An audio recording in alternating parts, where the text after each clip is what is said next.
제가 어렸을 때는 귀신이 참 무서웠습니다. 그래서 밤에 밖에 있는 화장실에 가노라면 늘 겁이 났습니다.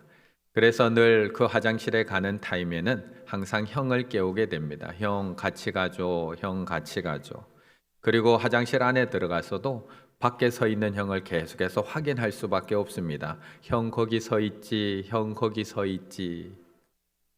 그런데 나이가 점점 들어가면서 이제 귀신이 무섭지는 않습니다. 특별히 또 성경을 통해서 귀신의 존재가 어떤 존재인지를 알고부터는 더욱 무섭지 않습니다. 그런데 참 재미있게도 귀신은 안 무서워지고 있는데 사람은 점점 무서워지고 있습니다. 누군가에게 사기를 당하고 누군가에게 속아보기도 하고 누군가에게 뒤통수를 맞고 누군가에게 버림받는 경험이 쌓여가면서 우리는 이제 귀신은 안 무서운데 도리어 사람이 점점 무서워지는 시대를 살아가고 있습니다. 요즘도 가끔 뉴스를 보면 사람이 참 무섭다라는 생각이 문득문득 들게 됩니다. 좋아할 때는 그렇게 쫓아다니고 환호했던 그런 사람들이 뭔가 문제가 하나 발견되기 시작을 하면 사람들은 마치 기다렸다는 듯이 하이에나처럼 그렇게 몰려들기 시작을 합니다. 물론 그 사람에게도 어떤 문제가 있어서 발생한 사건이기는 하지만 나중에는 그것과 전혀 관계없는 악평부터 시작을 해서 가족들의 이야기, 과거의 이야기, 부풀린 이야기, 추측정, 기사, 가짜 뉴스까지 퍼지면서 한 사람을 죽음으로 몰고 가는 우리 사회의 모습을 보게 됩니다. 그럴 때면 대중들은 점점 더 차가워지기 시작을 합니다. 그 사람이 나올 때면 그렇게 좋아하고 박수 쳐주고 사인 받으려고 그렇게 달려갔던 사람들이 도대체 지금은 다 어디에 갔는지, 그 사람에게 다수의 침묵 속에서 그 사람에게 돌을 던지기 시작을 합니다. 비수를 꽂고 죽이려고 그 사람을 죽이려고 달려드는 사람들만 주변에 남아 있습니다. 그럴 때 그 일을 당하는 그 사람의 아픔, 그 사람의 고통은 얼마나 클까? 오늘 성금요일에 십자가에 달리신 이 예수님도 마찬가지입니다. 벌겨벗겨진 채 십자가에 달리신 예수님, 지금 예수님의 주변에는 사람들이 보이지 않습니다. 40절의 말씀을 같이 한번 읽습니다. 40절입니다.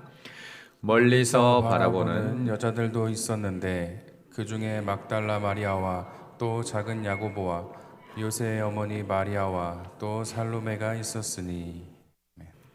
지금까지 예수님 뒤에는 항상 사람들이 따라다녔습니다. 예수님을 만나면 모든 문제가 해결된다라는 것을 알게 된 무리들은 예수님이 어디로 가든지 예수님을 쫓아다닙니다. 때로는 쫓아다니는 무리들이 너무나 많아서 예수님께 가까이 가기가 너무나 어려울 지경까지 많이 따라다닙니다. 그런 가운데 한 여인은 그 비집은 틈을 들어가서 간절한 마음으로 예수님의 옷자락을 잡아서 혈루병이 낫는 경험을 하기도 합니다. 또 열병에 걸렸던 장모가 낫기도 하고 베데스다 연못가에 있었던 38년 된 병자가 예수님을 만난 이후에 자리에서 벌떡 일어나기도 합니다. 그러니 얼마나 많은 병자들이 예수님을 따라다녔을까요? 예수님께서 한 번만 만져주시기를, 예수님께서 한 번만 눈을 맞춰주시기를, 예수님께서 한 번만 안수해 주시기를 바라면서 밤새도록 예수님께서 머무시는 집 앞에 줄지어 서 있었던 것이 백성들입니다. 마가복음 1장 32절 33절, 저물어 해질 때에 모든 병자와 귀신 들린 자를 예수께 데려오니 온 동네가 그 문 앞에 모였더라. 수많은 병자들이 예수님을 따라다닙니다. 그런데 그렇게 따라다닌 사람들이 환우들 뿐이었을까? 예수님의 말씀을 듣고 싶은 사람들은 없었을까요? 예수님께 먹을 것을 구하는 배고픈 사람들은 없었을까? 다 예수님을 따라다녔습니다. 그래서 처음에 예수님은 회당에서 백성들을 가르치기 시작을 했습니다. 그런데 사람들이 점점 많아지고 그 소문이 퍼지기 시작을 하자 그 소문을 듣고 사람들이 몰려오기 시작을 합니다. 마태복음 4장 25절, 산상수훈 앞뒤의 말씀입니다. 산상수훈 앞에 산상수훈이 끝나고 갈릴리와 데가볼리와 예루살렘과 유대와 요단강 건너편에서 수많은 무리가 예수님을 따르고 있습니다. 산상수훈이 끝난 이후에도 예수께서 산에서 내려오시니 산상수훈에서 다 설교 마치시고 내려오니 수많은 무리가 따르니라. 산상수훈 앞뒤에도 수많은 무리들이 예수님을 따라다니고 있다는 것을 말씀합니다. 그리고 이 무리들은 한순간에 싹 사라진 것도 아닙니다. 예수님께서 가시는 곳이라면 어디든지 따라가기 시작을 합니다. 예수님께서 들로 가시면 들로 따라가고 집에 들어가시면 집 앞에 죽치고 앉아있고 한적한 곳으로 가고 싶어서 너무 사람들이 따라다니니까 예수님도 조금 한적한 곳으로 가고 싶어서 심지어 배를 타고 한적한 곳으로 떠나가시는데 그것까지 달려와 있는 것이 사람들입니다. 마가복음 6장 32, 33 이에 배를 타고 따로 한적한 곳으로 갈새 그들이 가는 것을 보고 많은 사람이 그들인 줄 안지라 모든 고을로부터 도보로 그곳에 달려와 그들보다 먼저 갔더라. 그런데 그렇게 따라다녔던 무리들이 지금은 어디 갔을까? 지금까지는 예수님이 어디를 가든지 쫓아와서 있었던 그런 무리들인데 분명 지난 종료주일날 종료주일에도 예수님께서 예루살렘 성에 들어가실 때까지만 해도 종려나무 가지를 들고 호산나 호산나 찬송하리로다 호산나 다윗의 자손이여 찬송하리로다 외치면서 자신들의 겉옷까지 벗어서 예수님한테 깔아주었던 그 무리들이 지금 예수님께서 십자가에 못 박힌 지금은 도대체 어디로 간 것일까요? 아니 그럴 수 있습니다. 우리들도 알고 있습니다. 무리들은 언제든지 예수님을 버리고 떠날 수 있다는 것 우리들도 이미 우리의 삶 속에서 경험해봤고 다 알고 있습니다. 마치 어떤 스포츠의 팬들처럼 성적이 좋을 때는 환호하고 소리 지르고 응원하고 박수치다가 성적이 조금만 떨어지기 시작하고 곤두박치기 시작하면 기대만큼 그 성적이 나오지 않으면 언제든지 비난하고 떠날 수밖에 없는 것. 그것이 무리라는 것을 우리는 성경을 통해서도 이미 너무나 잘 알고 있습니다. 팬은 맨몸에 페인트 칠을 하고서 축구장에 가는 사람들입니다. 팬은 관람석에 앉아서 팀을 열렬히 응원하는 사람이고요. 팬은 선수가 사인한 운동 셔츠를 벽에 걸어두고 자동차 뒤에 범퍼에다가 스티커를 붙이는 사람들, 무리들입니다. 과음을 지르며 응원은 하지만 경기를 위해서 하지만 희생은 하지 않습니다. 게다가 응원하는 팀이 자꾸 패하면 그렇게 좋아하는 마음도 조금씩 식어가고 심지어 다른 팀으로 옮겨가기도 합니다. 팬은 어디까지나 팬일 뿐입니다. 팬은 어디까지나 팬일 뿐입니다. 이 말처럼 무리는 어디까지나 무리일 뿐입니다. 우리도 그것에 대해서 너무나 잘 알고 있습니다. 그리고 예수님도 사실 큰 기대를 가지고 있지 않습니다. 그런데 제자들은 도대체 또 어디로 간 것일까요? 제자들은 팬들이야 그럴 수 있다고 치더라도 예수님께 그렇게 큰 소리치며 예수님을 따라다녔던 제자들은 오늘 또 다 어디로 간 걸까? 마가복음 14장 29절 베드로가 여짜오되 다 버릴지라도 나는 그리하지 않겠나이다. 31절 베드로가 힘있게 말하되 내가 주와 함께 죽을지언정 주를 부인하지 않겠나이다 하고 모든 제자도 베드로만 큰 소리 친 게 아닙니다. 모든 제자도 이와 같이 말하니라. 그런데 예수님이 홀로 벌거벗겨진 채 십자가에 달려있는 지금 제자들은 다 어디로 간 걸까요? 홀로 살은 다 찢겨지고 피는 다 쏟아져 신음하고 있는 지금 가장 고통스러운 시간을 보내고 있는 지금 이 시간 예수님의 제자들은 다 어디로 가고 저 멀리에 서 있는 여인들만 남아있는 걸까요? 40절 멀리서 바라보는 여자들도 있었는데 그중 막달라 마리아 또 작은 야고보 요새의 어머니 마리아 또 살로메가 있었으니 하지만 그럼에도 우리 예수님은 버틸 수 있었습니다. 그래도 우리 예수님 견딜 수 있었습니다. 모두가 다 나를 버리고 떠나가지만 그래도 지금까지 나와 함께 해주신 하나님이 계시기에 예수님은 그래도 견딜 수 있었습니다. 34절의 말씀 같이 읽습니다. 34절입니다. 제9시에 예수께서 크게 소리 지르시되 엘리 엘리 라마 사박다니 하시니 이를 번역하면 나의 하나님 어찌하여 나를 버리셨나이까 하는 뜻이라. 아멘. 사람이 누군가로부터 버림받는다는 것 그것을 당하는 사람에게는 버림받고 난 이후에 큰 상처와 큰 후유증, 공포가 남게 됩니다. 그것을 유기공포, 내가 또 버려지지 않을까라고 하는 유기공포라고 합니다. 그래서 그 사람은 평생 다시 버려질 것만 같은 불안감에 사로잡혀서 누군가를 믿을 수도 없고 사귈 수도 없고 좋은 관계를 유지할 수도 없는 사람이 되어버립니다. 1997년에 만들어져서 로빈 윌리엄스에게 아카데미상까지 받게 해주었던 굿윌 헌팅이라는 영화가 있습니다. 굿윌 헌팅. 주인공은 상처받은 천재 학생 윌, 그리고 심리학 교수였던 션입니다. 이 윌은 천재 소년입니다. 그래서 모든 것들을 다 공부를 잘하는데 어릴 적에 아버지에게 받았던 그 학대, 버림받음으로 인해서 사람과 사회에 가까이 가지를 못합니다. 그리고 마음속에 있는 그 상처를 숨기면서 살아갑니다. 그리고 늘 자신의 행동을 정당화하고 남을 조롱합니다. 하지만 실제로는 누군가에게 상처받는 것이 두려워서, 누군가에게 내가 상처받을 것만 같으면, 누군가가 나를 버릴 것 같은 느낌만 들면 내가 버림받기 전에 스스로 버림받으려고 온갖 노력을 합니다. 자기가 먼저 차단을 합니다. 일종의 유기공포를 가지고 살아가고 있던 것이 이 천재소년 션입니다. 그의 과거를 알게 된 선생님 션, 그가 과거에 아버지로 받았던 학대, 아버지에게 버림받았던 기억, 유기당했던 과거, 그것을 알게 된 교수인 션은 자신의 교수실로 이 윌을 부르게 됩니다. 그리고 이렇게 그에게 이야기해 줍니다. It's not your fault. I know. It's not your fault. I know. No, you don't. It's not your fault. I know. It's not your fault. All right? It's not your fault. It's not your fault.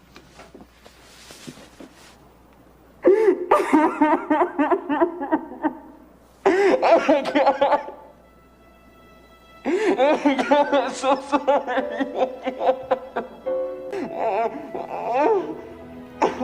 Fuck them, okay?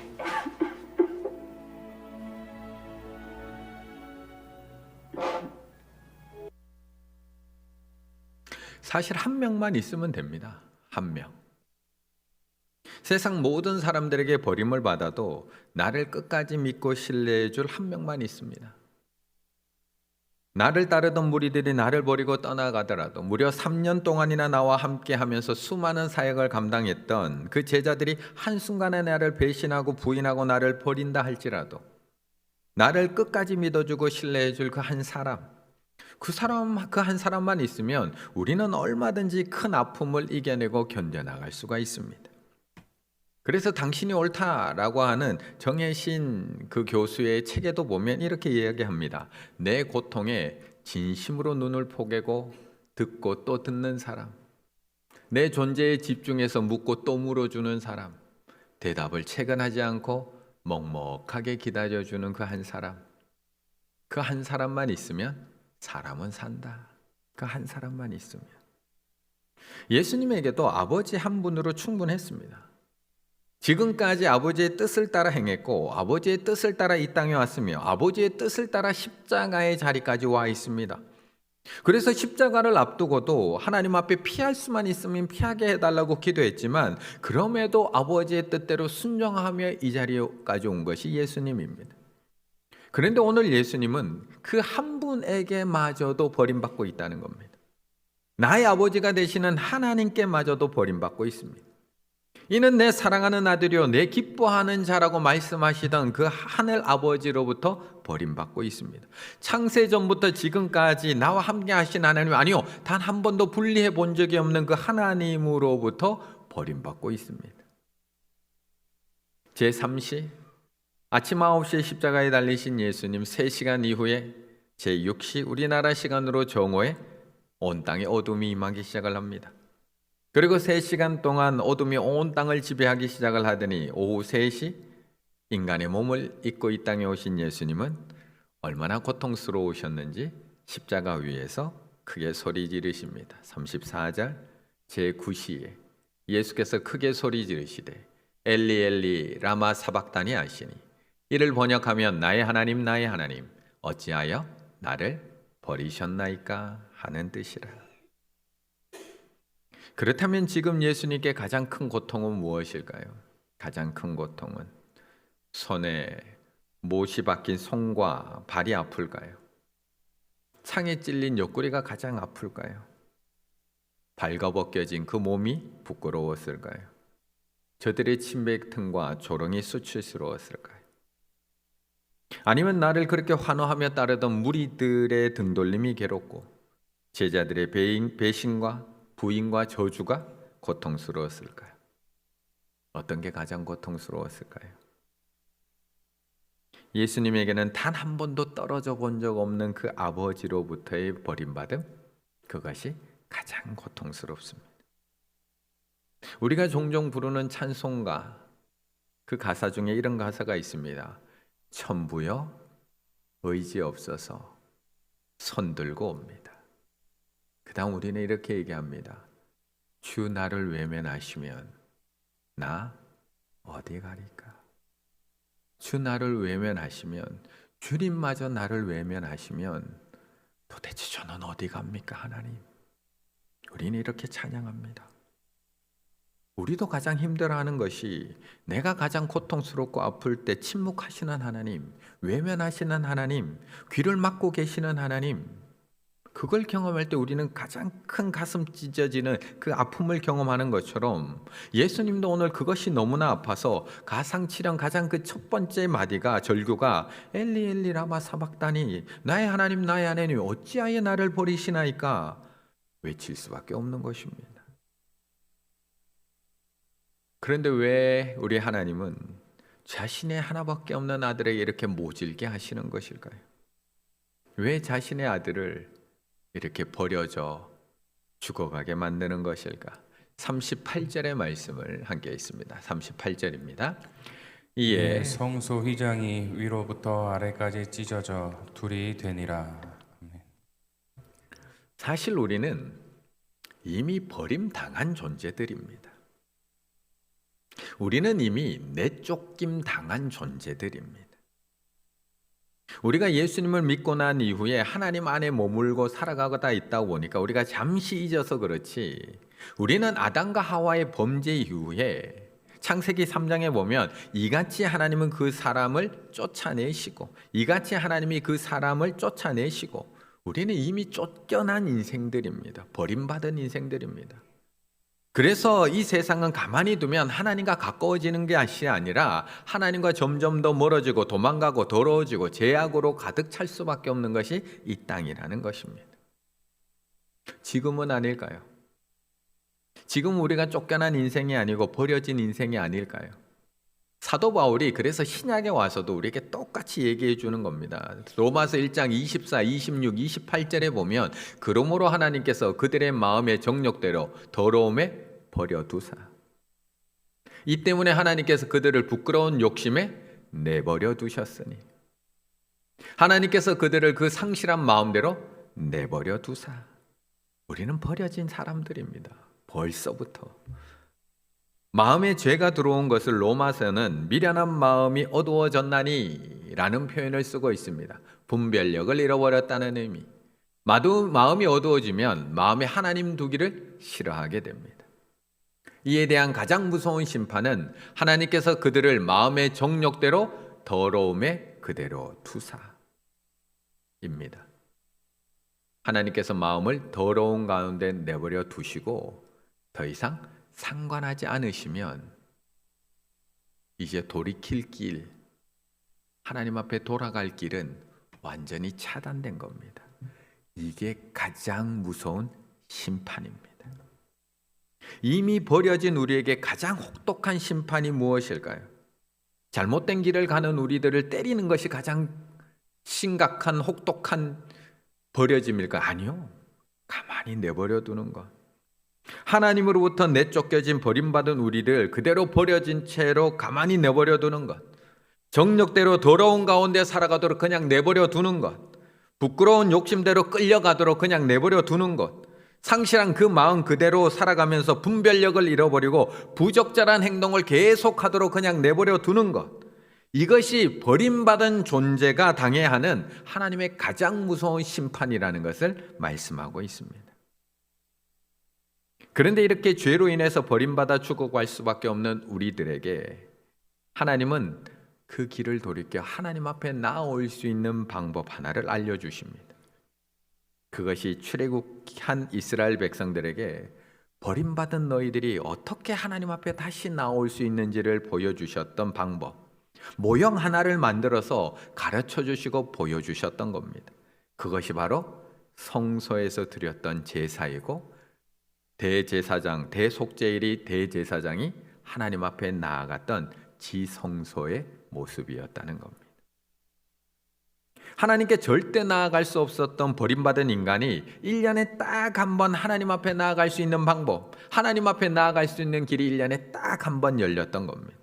1년에 딱 한 번 어린 양의 피로 말미암아 그 두꺼운 휘장 뒤에 계신 하나님 앞에 나아갈 수 있는 유일한 시간, 그것이 바로 성소에서 드려졌던 대속제일의 제사. 그래서 오늘 예수님께서는 자신의 몸을 찢으심으로 하나님과 우리 사이에 막고 있던 이 휘장을 찢으시고 그 사이에 난 길로 우리가 하나님 앞에 나아갈 수 있게 만들어주고 계시는 겁니다.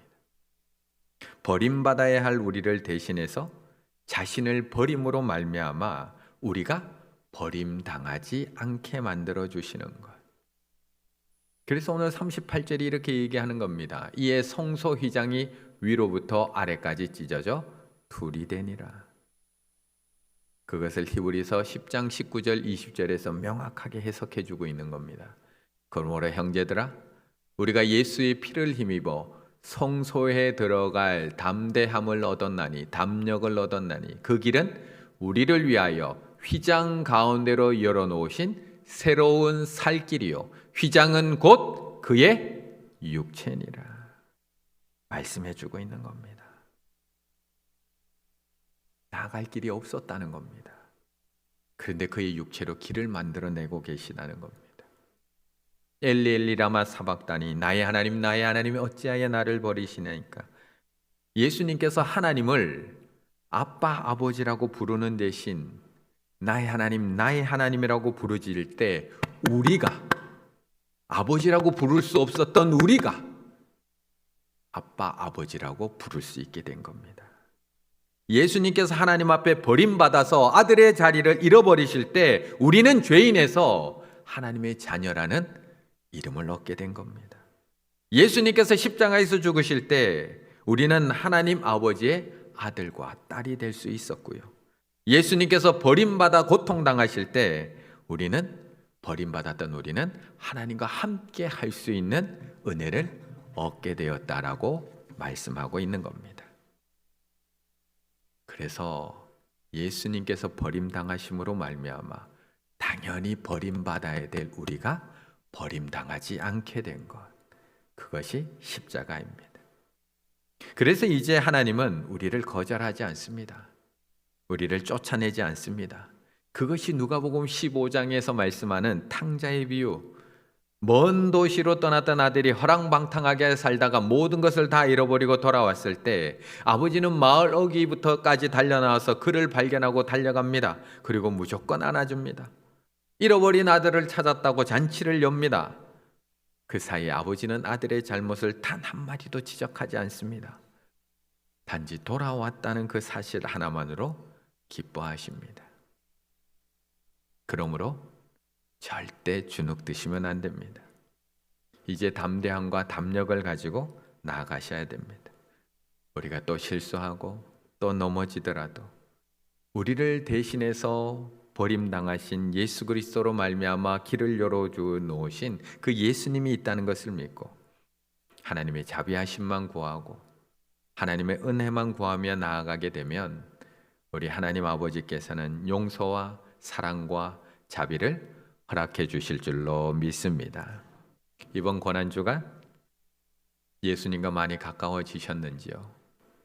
순전함으로 예수님과 더 가까이, 전부를 드리며 예수님께 더 가까이, 힘을 다하여 예수님께 더 가까이, 회개함으로 예수님께 더 가까이. 버림당하신 예수님께서 우리가 버림당하지 않기 위해서 이미 길을 열어 놓으셨기 때문에 이 5일의 발걸음으로 멈추지 마시고 예수님이 자신의 육체로 찢어 놓으신 저 십자가의 길로 매일매일 하나님 앞에 더 가까이 나아가실 수 있는 우리 충일의 가족들 다 되시기를 간절히 바라겠습니다.